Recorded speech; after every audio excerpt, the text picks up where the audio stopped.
Hello everyone, welcome back to my channel. आज हम improvement in food resources जो आपके क्लास 9th बायोलॉजी का चैप्टर है, इसके कुछ वीडियोस जो है हमने यानी कि कुछ जो टॉपिक्स हैं वो हमने पहले वाले वीडियोस में कवर कर लिए हैं। इस वीडियो में हम बी कीपिंग यानी कि एपीकल्चर वाले टॉपिक को कवर करेंगे। सबसे पहले तो बी कीपिंग यानी कि एपीकल्चर बोलते किसे हैं? It is a practice of raising and maintenance of colonies of bees and their hives. इसे हम क्या कहते हैं? जैसे आप लोग कहते हो ना, मधुमक्खी का छत्ता। ठीक है, तो जो मधुमक्खी की जो कॉलोनी होती है, जो उनके क्या होते हैं, छत्ते होते हैं, उनका पालन पोषण करना, उनका रखरखाव करने का जो प्रैक्टिस होती है, उसे ही हम क्या कहते हैं? बी कीपिंग कहते हैं। यानी कि मधुमक्खियों के रखरखाव करना, उनका पालन पोषण करना, उनके छत्तों की देखभाल करना, इसे ही हम क्या कहते हैं? बी कीपिंग कहते हैं या फिर एपीकल्चर कहते हैं। अब हम एपीकल्चर करते क्यों हैं?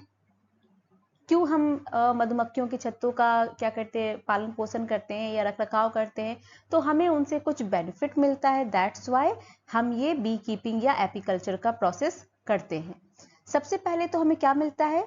हनी, प्रोडक्शन ऑफ हनी के लिए, and the second is production of wax. Honey कहाँ यूज होती है?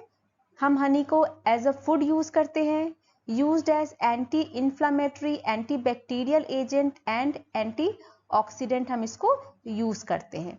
ठीक है, वैक्स कहाँ पे यूज होती है? Used in medicinal purpose for lowering cholesterol and for relieving pain, used in cosmetics like lip balm, eye shadow, hair removal, waxes etcetera. तो ये सब क्या है हमारे?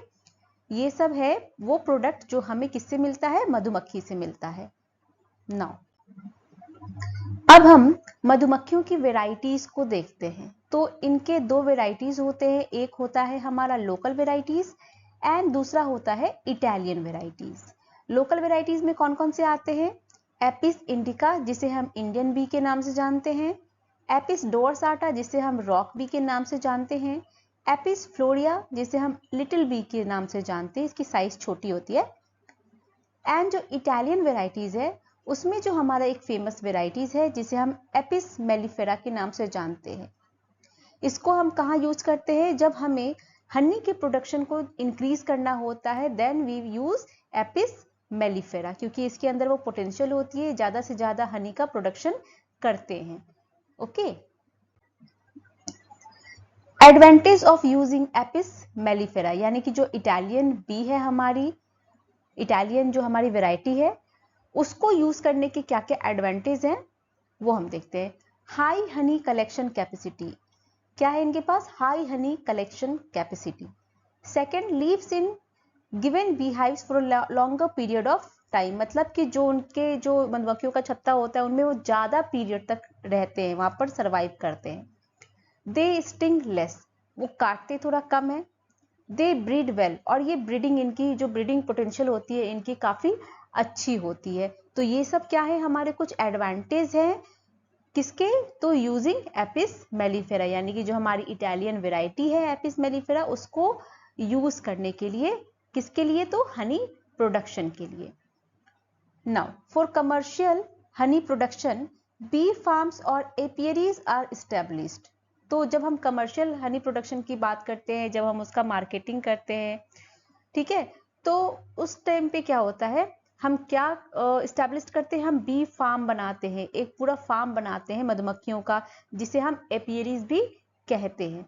ये बी फार्म और एपियरीज क्या होते हैं? Place where bee hives are kept, जहां पर हम मधुमक्खियों के छत्तों को रखते हैं, जहां पर उनका हम रखरखाव करते हैं, उनका पालन पोषण करते हैं, तो वो क्या कहलाता है? हमारा बी फार्म कहलाता है या एपियरीज कहलाता है।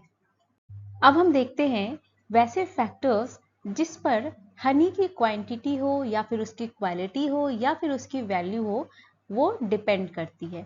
सबसे पहला जो फैक्टर है वो है पास्चुरेज, मीन्स प्लांट्स और फ्लावर्स फ्रॉम विच बीज कलेक्ट नेक्टर एंड पॉलन। मतलब कि वैसे प्लांट्स या फ्लावर जिसको हनी बीज जो है वो पिक करती है, किसके लिए? नेक्टर एंड पॉलन के कलेक्शन के लिए। तो उस पर डिपेंड करता है हमारी हनी का क्वांटिटी हो या फिर क्वालिटी हो। पॉलन टाइप्स, सो किस टाइप के पॉलन वो कलेक्ट कर रहे हैं उस पर भी डिपेंड करेगा।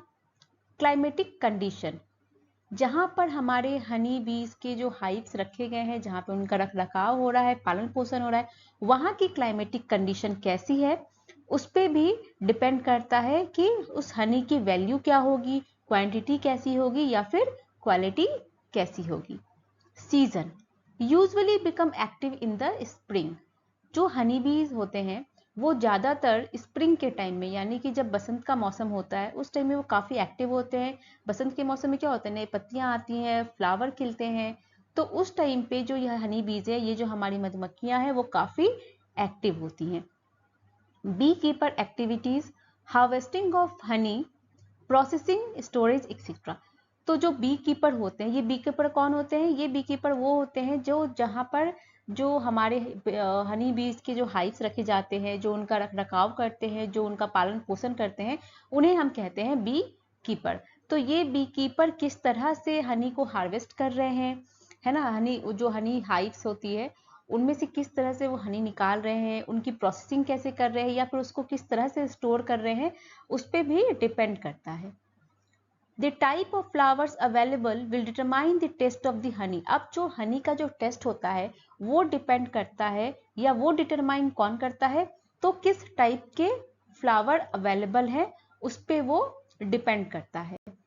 तो इसी के साथ हमारा ये एपीकल्चर का छोटा सा टॉपिक यहीं पर कंप्लीट होता है।